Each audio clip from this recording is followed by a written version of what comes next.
Brad, what's up, man? Hey, buddy, how are you? Good. We were just talking about your fast that you're on, man. Tell us about that. Well, I am I'm about 24 hours in. Went to bed starving last night. I know that much. Well, and you're such a foodie. I mean, you're not like a Oh, overeater by any chance, but you love good food. And right for now you sure. got both your freezers stocked full of fish and meat. I mean, you just like, so this is brutal. Unbelievable. Yeah, it's brutal. At this point, yeah, I do love good food. At this point, I think I'd love any food. Dude, it's tough. Uh, So you tell me you're gonna go like almost 60 hours, 50 some hours. yeah. Yeah, correct. Yeah. It'll be like 55 to 60 hours when I'm done. I'm glad we're getting this in at the beginning of the fast because maybe by tomorrow you might be on fumes. Oh, for sure. I'm gonna be angry, hangry, all of the above. Yeah. What was your last supper? Oh, it was a lunch. It was my lunch yesterday, which is some really good barbecue, Alabama Okay. barbecue. Yeah.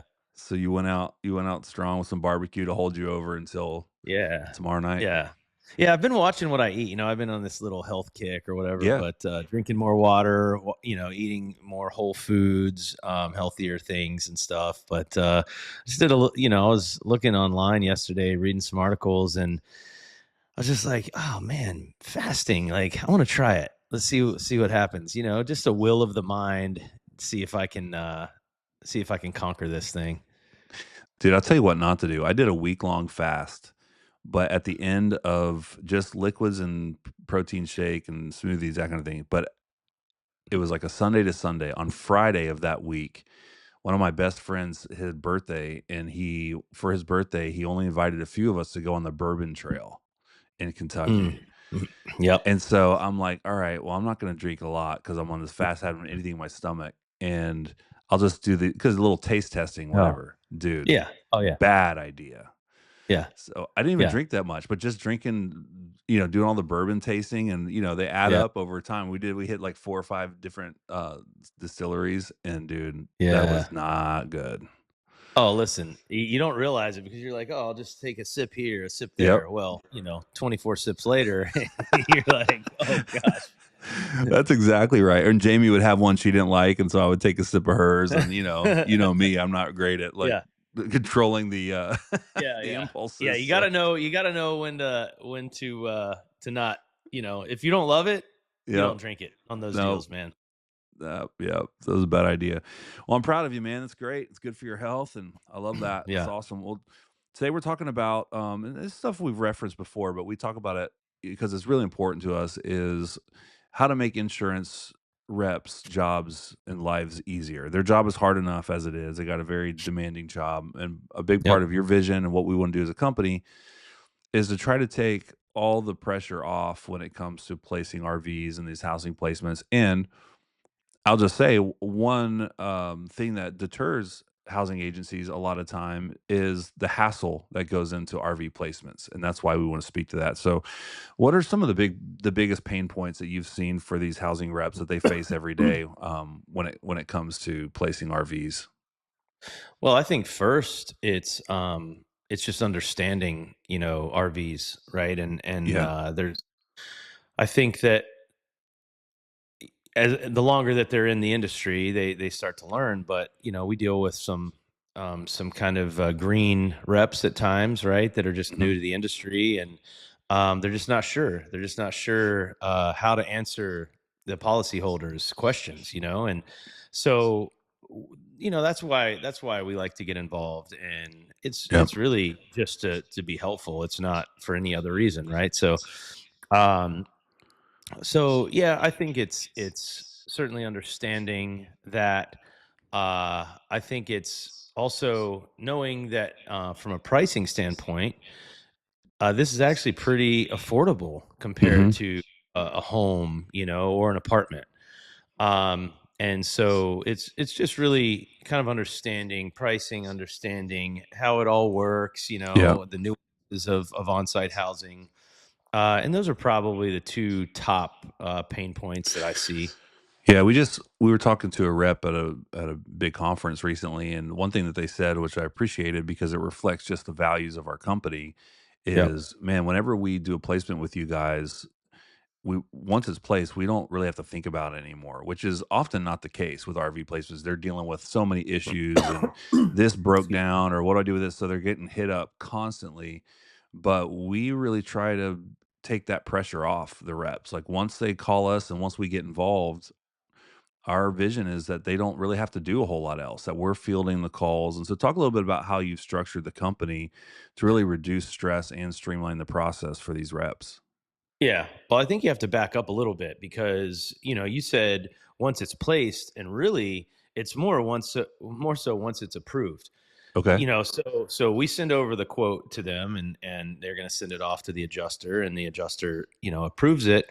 And at that point, they can drop it in our lap and know that we're going to take care of it, and just like they would. It's not we're just going to, we're going to half-heartedly take care of it. We're going Hmm. to take care of it with as much detail as they would, Right. right? So and that's what I was talking to another rep at the conference, and they were saying that's basically what they were saying. I love that we can, once we get approval, we can basically just drop the claim into your lap and know that you're going to see it through, and that we're not going to have to deal with any problems, and that if there is any information that we need to know, you're going to let us know that stuff. Yeah.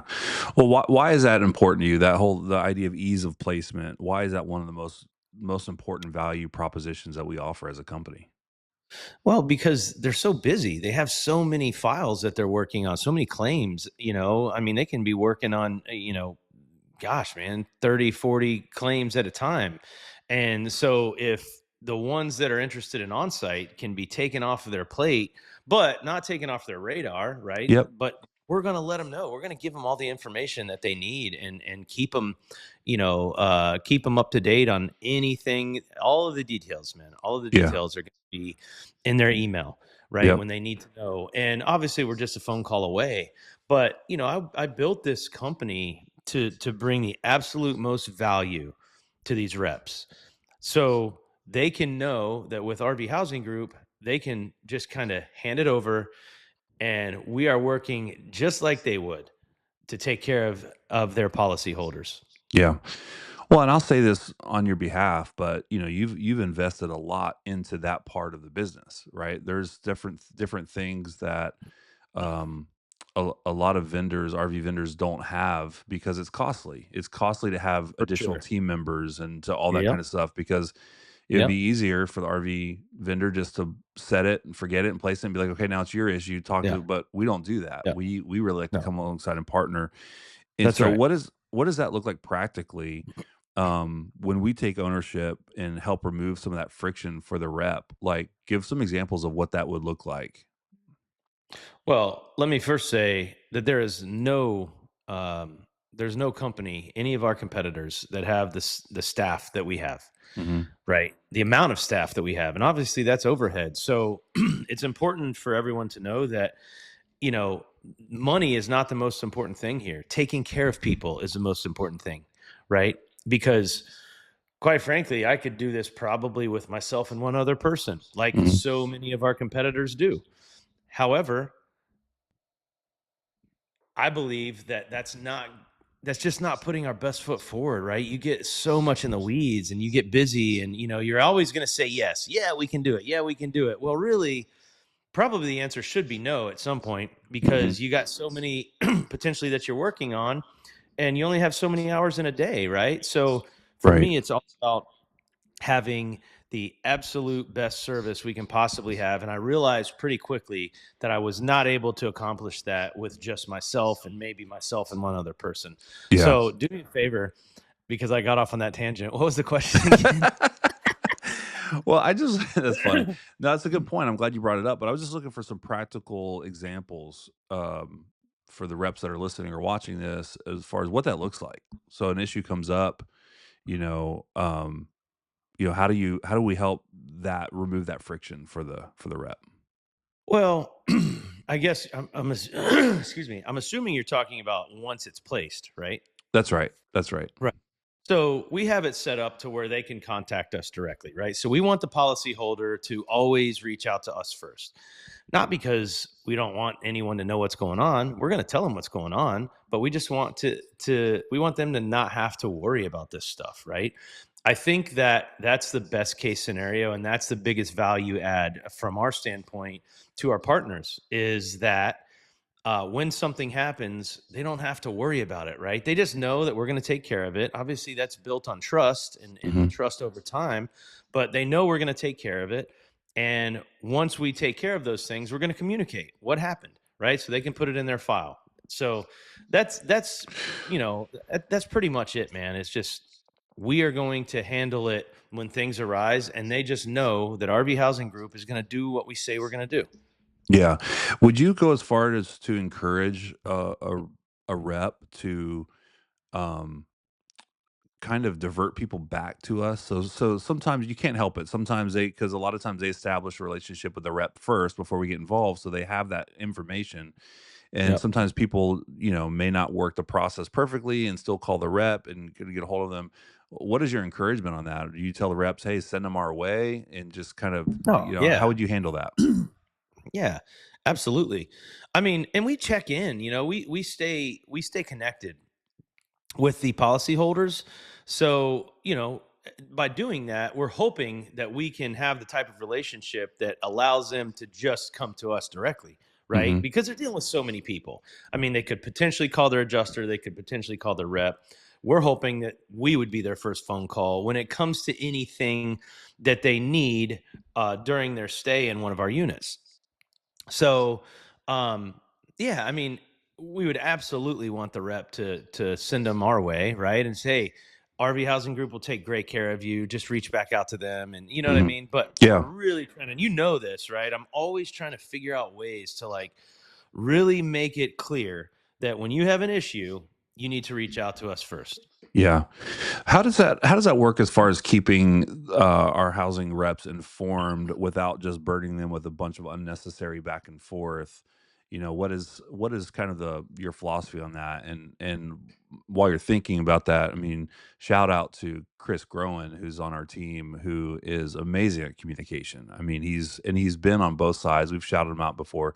He's been on both sides, so he knows what people want to know and when they want to know it. Right. And what I've seen is that there's very few partners that we work with that that they want a lot of communication. I mean, good a lot of Yeah. communication is good, but talk a little Right. bit about how that works with us and just on the communication side of things. Yeah, I mean, as issues arise, right, we're going to deal with them, and we're going to then shoot an email over to the rep, letting them know exactly what happened, letting them know that they've been taken care of. Or if it's not something easy, right, we're still going to let them know, hey, they reached out to us. Here's what's going on. We have a tech going out there, today to handle this issue and get it resolved. And as soon as they do, we'll update you again to let you know that it's taken care of. But we just wanted to let you know that this is going on, right? Because Mhm. it's twofold. Number one, they really are detailed in their files. They want to Yep. have all the information that they can. But number two, we just want to be transparent. You know what I mean? So we're not hiding the fact that maybe some of our units may have an issue from time to time. I mean, it doesn't matter if they're brand new. I mean, it's just the Yeah. RV business, fortunately, and how they're made. But it's just like a house, man. No different. Houses can have issues too. So we just want to be transparent and say, hey, we had an issue. Here's what happened. Here's how we're handling it. And now it's taken care of. Just wanted you guys to know. Yeah. I love that. I just have a couple more questions for you and more just on the higher level like philosophical side of things, but how do you define personally as the owner and CEO of our company, how do you define success between the vendor rep relationship?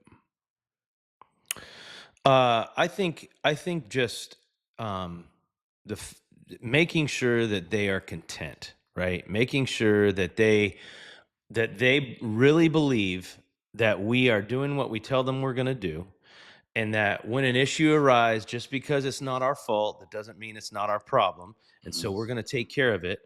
Um, and that, that they really trust us. You know what I mean? Like, to me, to have a rep, to go to a conference, right, and hear the reps say, hear the different reps talk about, just how well we work, and how good our service is, and all that stuff, right? I mean, at the end of the day, man, that's how I define success, is that people are extremely happy with our service and the value that we bring to them. Yeah, I love that.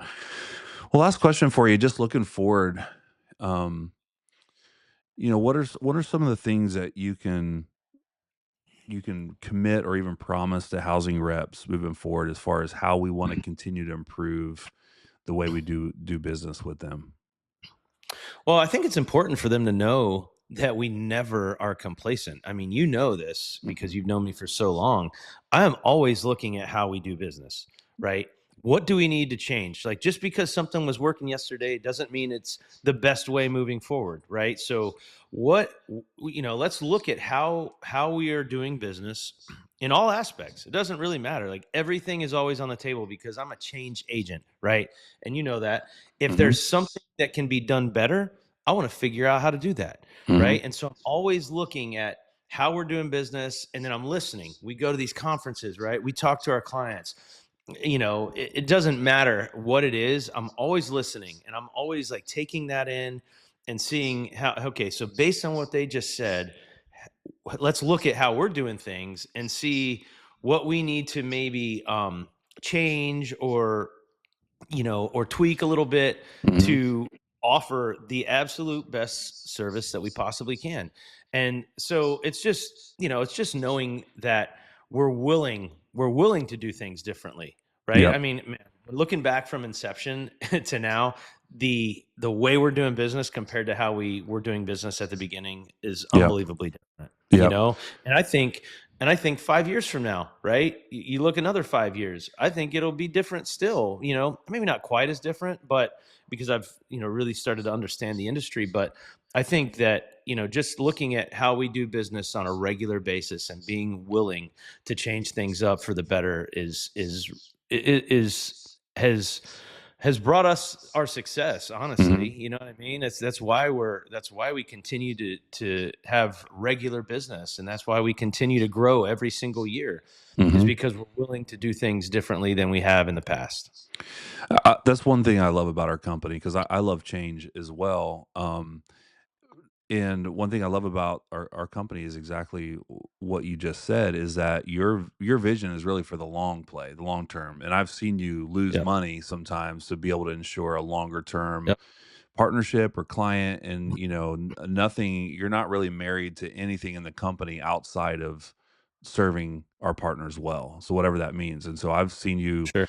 on a dime change a policy or a procedure or anything just because it's Yep. what best serves the partner and the client there. So I love Yep. that about our company, and I love that that's part of the vision moving forward. Brad, anything else you want to say on this topic before we sign off today?